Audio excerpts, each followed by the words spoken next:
Today on the Mayor's Table, we have a special edition with a friend from the National Association of Counties in Washington, D.C. He's going to be talking to us about strategies for coal-impacted communities. We're going to get an update of economic development strategies here from Arvin Trujillo with Four Corners Economic Development.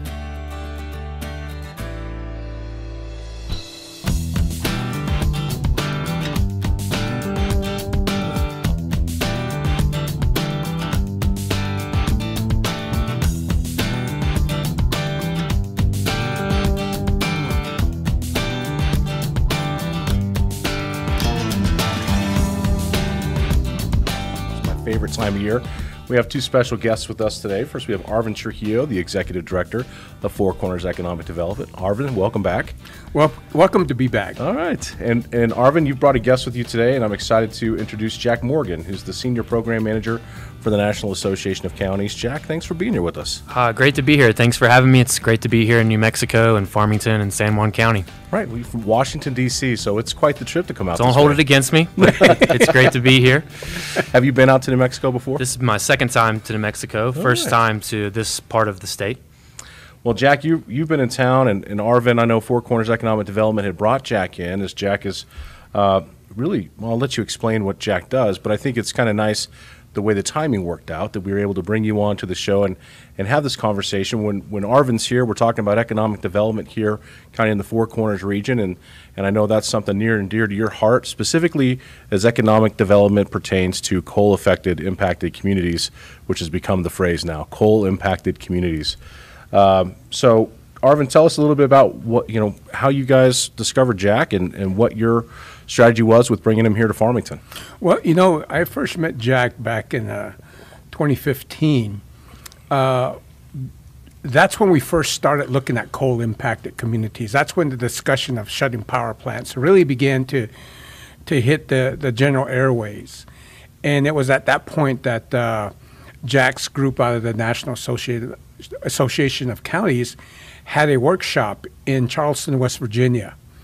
And so I and a number of folks here within the Four Corners region took a trip out to West Virginia to take part in this workshop, looking at what other coal-impacted communities were looking to do, or how were they going to really begin to tackle or hit this challenge when power plants and mining operations were scheduled to shut down. And so that there began a relationship with Jack and another one of his cohorts, Brent Stewart. And we began to continue our discussions with him. That's when we were able to get an economic assessment done here through the Northwest Council of Governments. That's where the Four Corners Future Forum was born, and that when we had those two series. And then we culminated that with another meeting in Denver where they were looking at communities here in the western part of the U.S. And so Jack has been involved with many communities across the nation, in Appalachia, here in the West, on how coal has affected different communities and what they're doing to transition themselves out of that those dilemmas and really look at new opportunities coming down the pike. So we thought it a good idea to bring Jack in. He's had this experience. We've been working on this for a number of years now. Good to get a good perspective as to what's happening out there. And again, he's a wealth of information and a wealth of contacts. And so we just wanted to renew that relationship with him. Oh, that's great. That's a good synopsis there, Arvin. And Jack, I got to attend your kind of economic briefing, so to speak, that the Four Corners Economic Development put on, well attended here by community stakeholders. And in getting into that conversation, kind of tell us a little bit to the viewers exactly, I don't know, in a short amount of time, exactly what we were doing this morning at the briefing. Yeah, absolutely. It was a great crowd this morning, and thanks again, Arvin, for the opportunity. It's been great to work with Arvin since we met.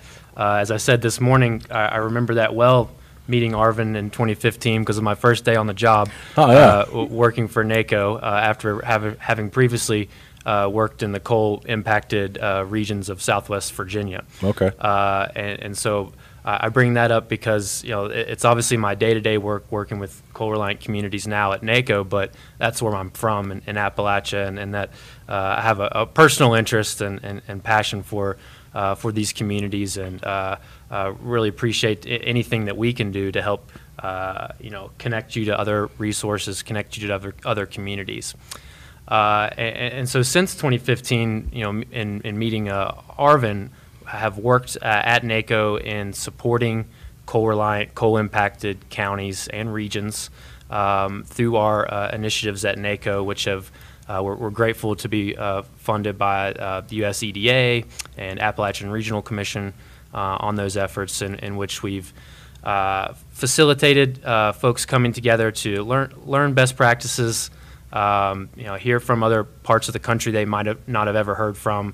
Not in a cookie cutter way, but hear a thing here and there and tailor it back home to their community. And so it's great to hear the feedback and the progress from Arvin and folks here in New Mexico about how the efforts of attending our events help kickstart work on action plans and progress towards economic resilience. And so that was really the gist of a conversation this morning was kind of just highlighting some lessons learned that we've picked up along the way and traveling to coal-impacted communities across the country, and highlighted a few of those that we've been to and worked with.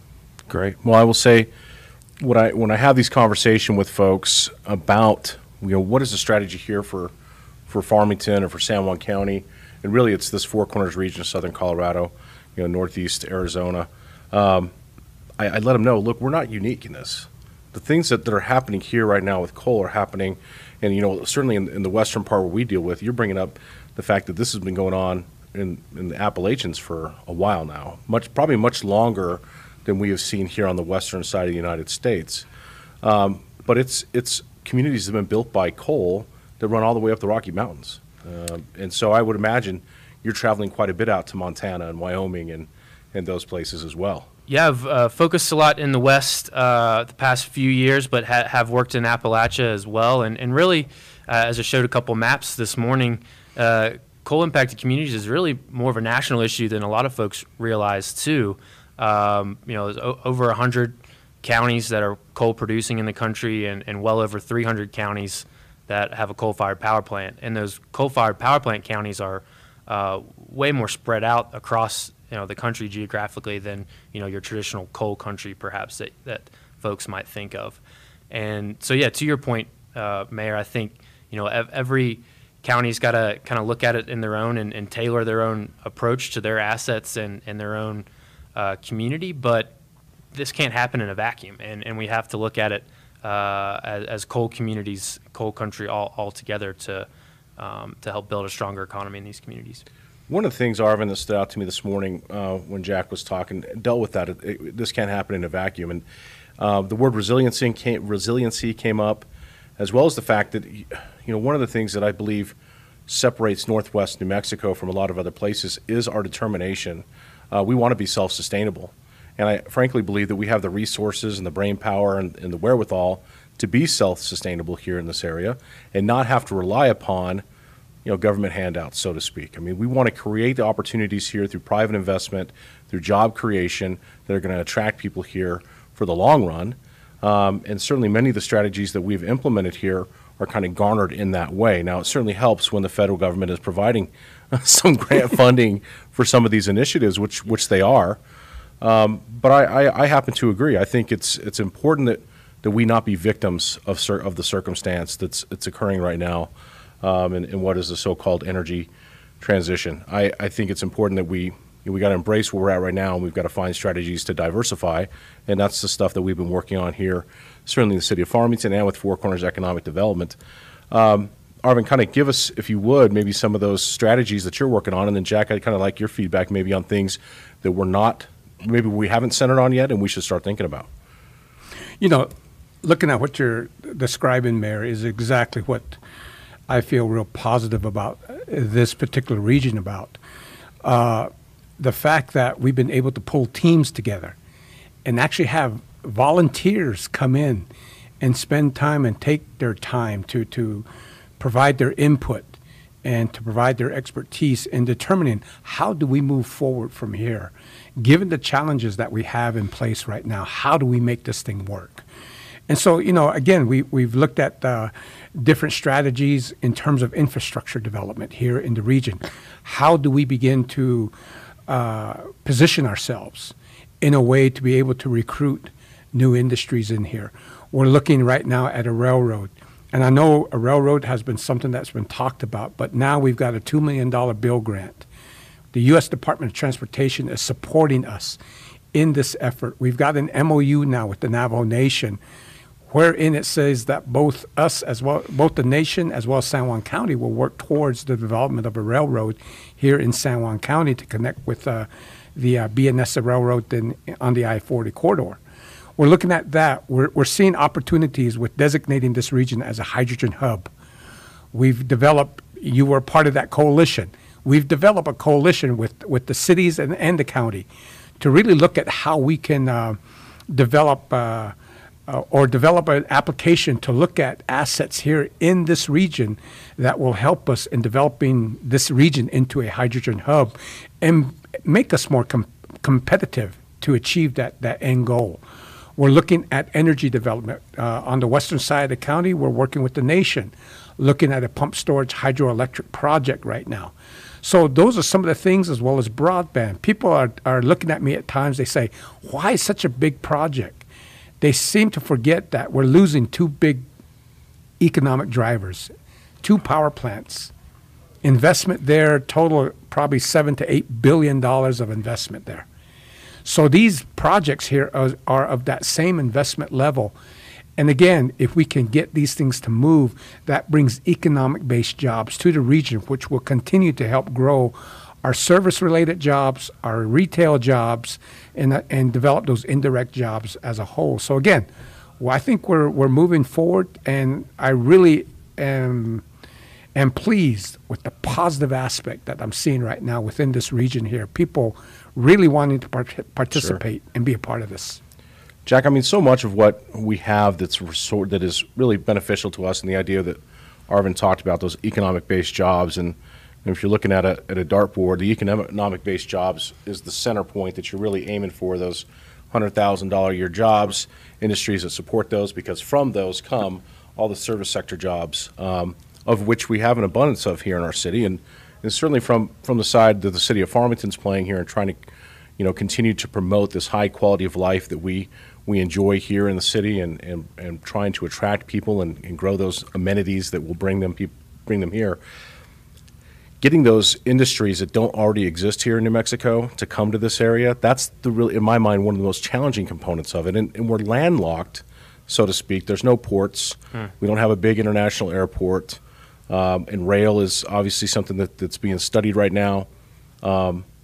So in other communities that you've been in where maybe they're facing some of those shortcomings, so to speak, to bring in manufacturing or that kind of thing, what kind of strategies do you see them implementing? Yeah, and not to belittle the challenge here, but isolation is certainly no stranger to coal communities across the country, particularly looking at Appalachia, and so it's great to hear the progress of and the idea of the rail, and it's a daunting challenge overall, right? We've got to try to do short term, stop the bleeding or retraining for those high wage earners from the coal industry or related, while looking to the future to build a more resilient economy. And so, I think the idea that you guys are on track. Really commend the buy-in that has already that's already here and pretty evident from the attendance. I think the idea of an energy hub is what we've seen in communities across the country, as well as we're not going to give up our kind of culture or also go along with the workforce or skills that we have. We're proud that we powered or helped power the country for generations, and we want to continue to do that in a future economy. And other communities are looking at how they can do that through like Arvin said here, hydrogen, or whether it's carbon capture, whether it's other renewables like a solar or winds, or utilizing any of those for some spin-off industries like data center attraction, things of that nature. I was talking a little bit about those from Virginia this morning. Yeah, I think if you spoke to just an everyday average citizen here who's lived here their whole life or even just moved here, energy is the key. And that in my mind is the key. We sit on one of the largest reserves of natural gas, certainly here in the United States, maybe the world. Finding ways to utilize that resource in an environment where we're seeing so much emphasis on renewables. Renewables can't exist without that firm power backup, which natural gas provides with the low carbon footprint, so to speak. And I would be, certainly not doing myself any service at all, or the city of Farmington or Enchant Energy, for the progress that we're making on the our San Juan Generating Station carbon capture project, which continues to move forward. Certainly the COVID year has slowed that pace down, and we're in the midst of a front-end engineering study.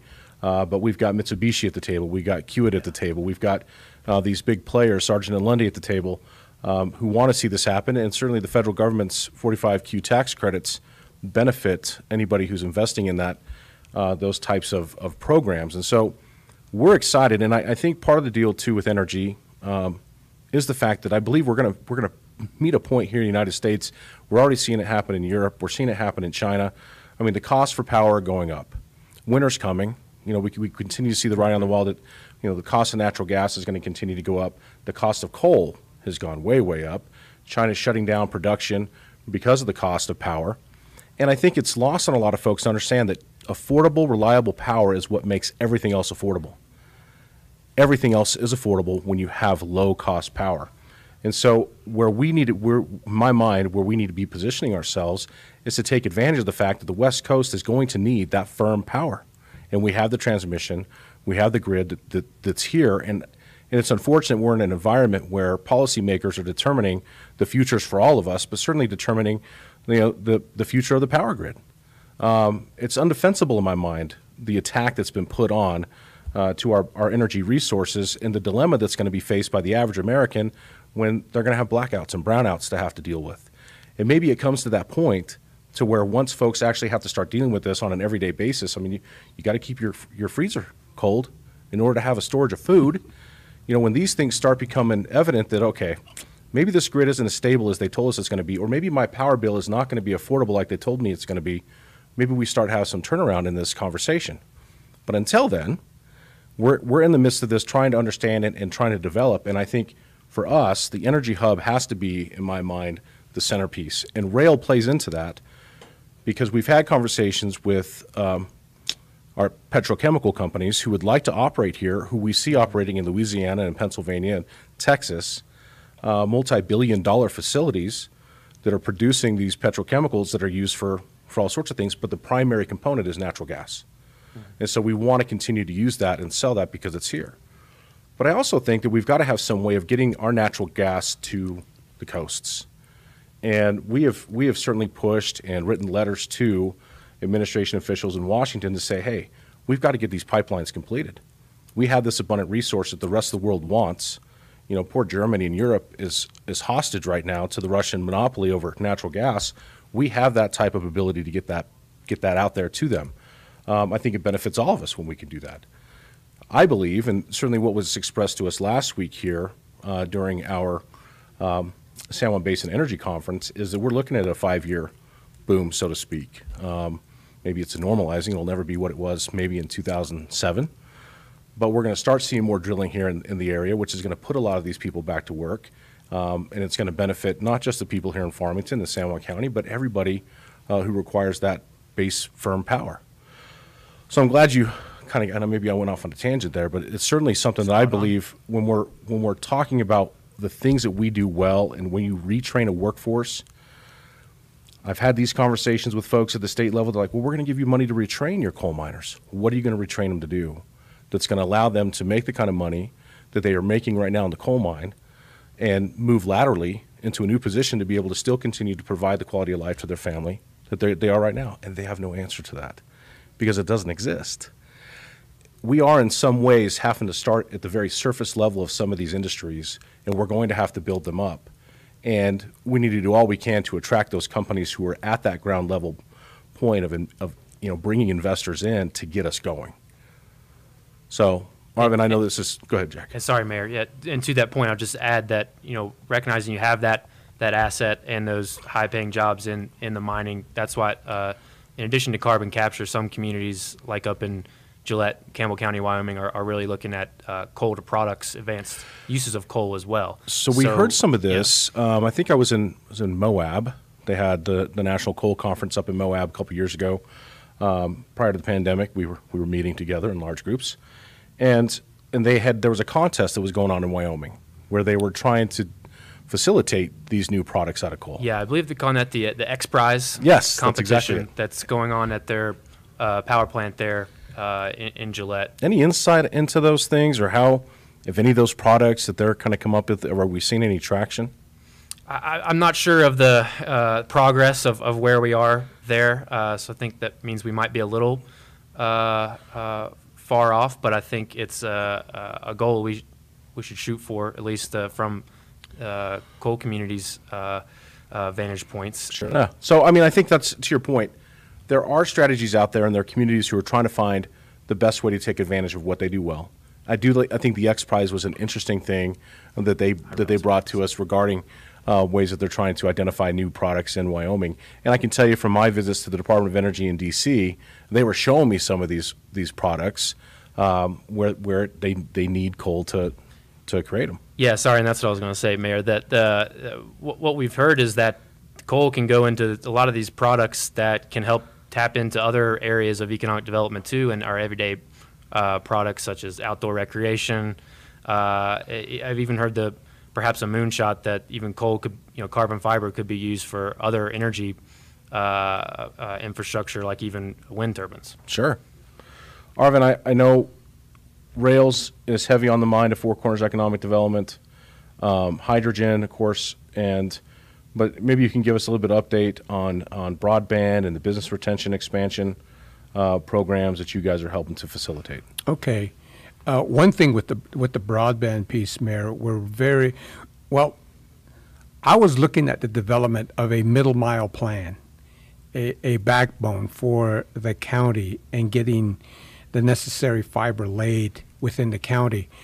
But in reviewing the study done by the Farmington Electric Utility Service, all of that's been done. It's done all the way down to last mile.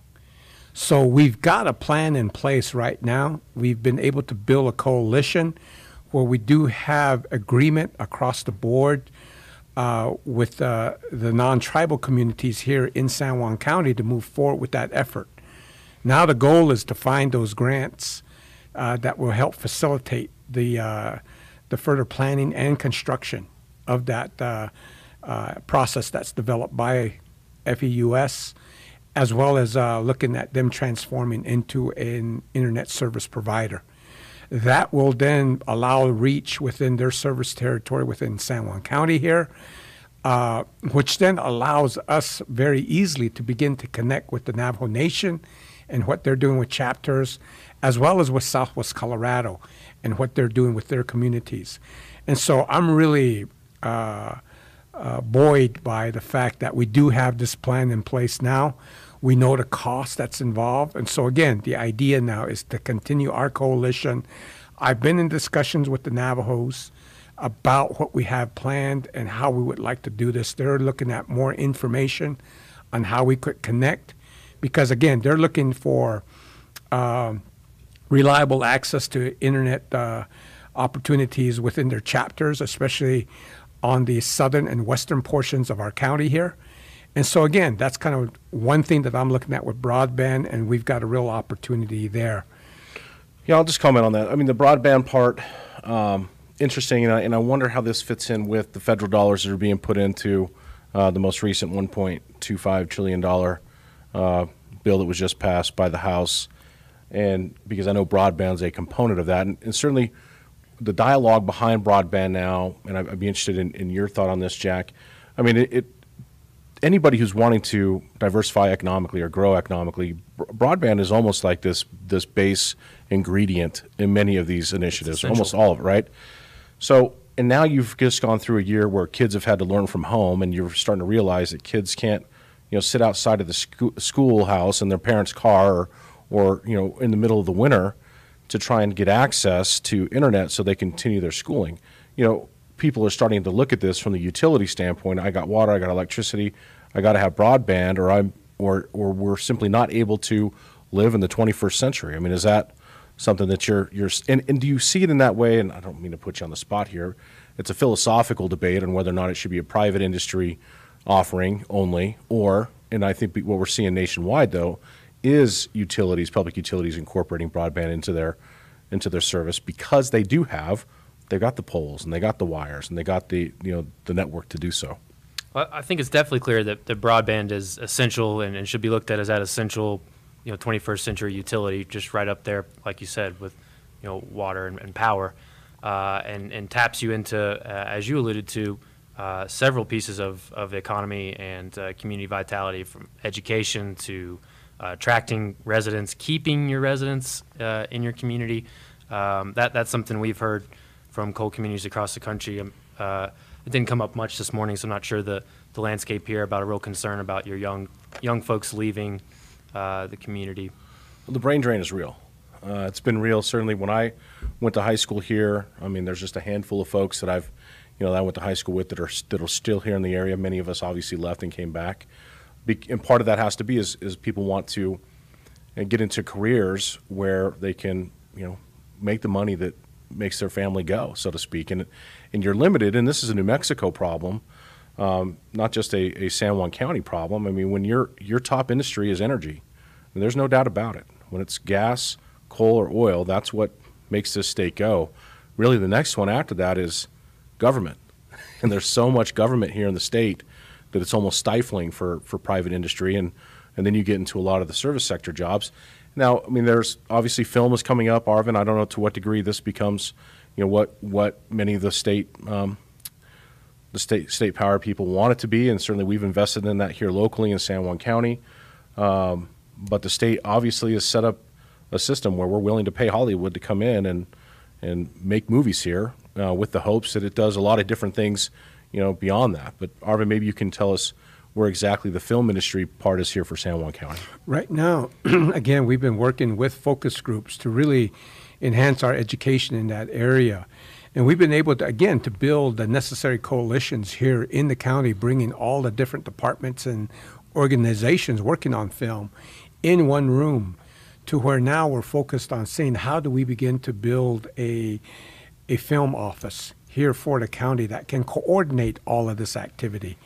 And then how do we begin to market this area for film and bring that entity into the county here? And we've begun to develop our assets here to support film. And so, again, all of that is coming together now, and we're looking at moving forward with that effort. Because, again, it's come as a result of us focusing on film, but also looking at business retention and expansion. How do we help support our local businesses as we bring these types of industries in? That helps the catering aspect, that helps hotels, that helps the transportation aspects. I mean, there's a number of service areas that would benefit from this. And so, again, we're looking at these areas here to really see how we can diversify our opportunities for our constituents here in San Juan County, as well as the Four Corners region. Jack, go ahead, Jack. Sorry, Mayor. And I think that's important that Arvin just brought up about diversifying your economy, and obviously that's good practice, so you're not over reliant on any one industry when there's a shock or decline. But also there's more options for people that grow up in your community and want to stay. Sure. And have they're not limited to only a handful of sectors. Yeah, and I think that's part of what we've been trying to sell here, from whether it's it's elementary to middle school to high school to San Juan College, is trying to start embedding in that and planting those seeds on the potential that exists here in our area to grow a number of these industries and to invest in them. And certainly a sense of entrepreneurship that is needed when we look at states like Colorado that have done such a great job being this huge attractive place for people all over the United States to move to. I mean, to the point that they are busting at the seams. How do we engage in a way that takes advantage of of what those folks are looking for and bring them down just 45 minutes south of the border, and make this a place where they call this home as well. One of the advantages, Jack, and maybe you find this in other coal communities, we have an extremely affordable quality of life, so to speak. Low taxes, low electric costs, low water costs, reliable. There's not a lot of natural disasters that occur in these areas, and certainly affordable housing. And that's the part that really, in my mind, separates us from just north of us in Durango. It's $600,000 to buy a house in Durango. It's $240,000 to buy a house in Farmington. So are you finding any of those types of advantages that coal communities take? That's a competitive advantage, and that's an asset that your community has, that other coal communities across the country has, and that's it's changing a little bit in some of those communities, and certainly it's not all of coal communities like a Routt County, Colorado, where Steamboat Springs is. Sure. They're grappling with that, but that is the low cost of living. That is, and if you build up the other assets that are making those other places desirable and have similar assets but a lower cost of living, affordable housing, I think that's a competitive advantage. As Arvin and I were just talking about, though, I think when housing, affordable housing, but are there different housing stocks? Is there a lot of available housing for young people? It's not a large house, or Sure. for retirees. Kind of having a diversification, kind of a key word here, Right. of housing stock, and a lot of coal communities are beginning to realize that's a deterrence to economic growth too. No, I think we're facing that. Just generally speaking, we would like to have more affordable housing from the standpoint of multifamily housing here in the area. Again, I point to Durango. I just know that if you're going to be a teacher in the Durango school system or a professor at Fort Lewis College, it's going to be different, and you're new to the area. It's going to be hard to find a home that you can afford at the salaries that you're maybe making in those industries, and you're going to have to look kind of in that broader, 1 hour, commute area. Fortunately, we fall into that. But the affordable housing part too goes into the retirement component, which is another industry of itself. Again, it's not one of those target economic base industries, but individuals who've already earned their money and they're set. They want to live for as long as they possibly can on what they have earned. Farmington offers that, in my mind, in spades, because we've got that affordable housing part. We've got big city amenities. We've got great healthcare system and wonderful outdoor recreation amenities that kind of tie into that. So we've really focused on things, in my mind, from the city's side of things that we can control. There's obviously a lot of things we want to do, but they're more difficult to reach for. And the low-hanging fruit, that's kind of where our emphasis is right now. That's why outdoor recreation's become such an important component. Retirement, location-neutral jobs, quality of life type things. So, and it's important to remember, Mayor, too, that all that can happen and be good practice in addition to efforts as building an energy Absolutely. hub. And it shouldn't be looked at as not at all. An either or we're switching from this to that. And focusing on aspects like outdoor recreation can even help further your role as an energy hub, or other sectors of economic development by attracting new residents, or revenue that you can reinvest towards other targeted areas too. Yeah, Jack, I'm glad you came down and visited us from DC. Well, it's great to be here. It's glad we can finally travel responsibly and safely again. And so, thanks so much for having me on your show. Thanks, Arvin, for the invite. Well, hopefully we'll get you back down here sometime, or we can go. I would love to visit you guys in spend DC. more time. And yeah, anytime you guys want to come to DC, look me up, and we'd love to have you at NACO headquarters. I may get you on the radio show too sometime. I've got a radio show that it might be good to get your perspective on some things. Sure, So, would love that. Arvin, thank you. Is there anything else you want to kind of leave our viewers with as we head into the Thanksgiving holiday? Well, as we go into the Thanksgiving holiday, I think one thing we're going to really work with Jack on is really looking at picking his brain, looking at the contacts, looking at other communities. Again, the idea here is to not only learn from them, but also showcase things that we're doing also, so that people begin to understand who we are, where we're from, what we're achieving here in San Juan County and in the greater Four Corners region. One thing I'm really excited about is as we pull metrics in from our website, we're starting to get hits all over the world now. People are starting to take notice on some of the things that we're doing, and that's important to me. And as we move forward here, we're really looking, we're excited about having these economic development briefings. The next quarterly one will be in February of next year. We'll be bringing in another speaker to come and share with us their experiences and allow our community to ask questions and pick their brain as to what works, what hasn't worked, and how have they proceeded with the challenges that they face. So looking forward to the coming year, and if I don't see you before Christmas, you have great holidays, Mayor. Well, I think we'll see you downtown. Yeah, we got some big stuff going on.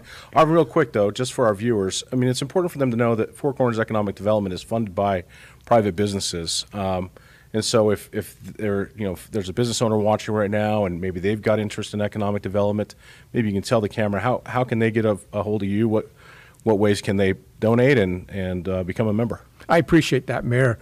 They can go to our website. Our website's www.4cornersed.com. There immediately will pop up a subscription to our newsletter. You can follow us. That newsletter goes out every 2 weeks. In there is also information on how you can contribute towards our organization. And again, what we're looking at is your contribution is an investment in the community here, because as you contribute towards our efforts, we are working for all our businesses in terms of how do we look at workforce development, how do we recruit new businesses, and how do we retain our current businesses and help them expand. Sure. And so given those aspects, we're looking at the overall economic welfare of this community, and we would urge you to come join us.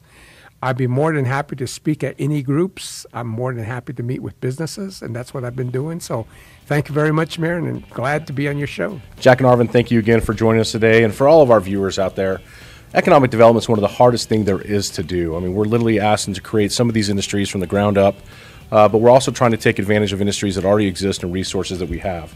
The important thing, I think, for all of us here and any of the stakeholders in our community is to understand our best days are ahead. We need to remain positive, and we need to understand that in some of these circumstances, it's a shotgun approach because we're trying to find something that's going to stick, and that's why we're kind of focusing on so many different things.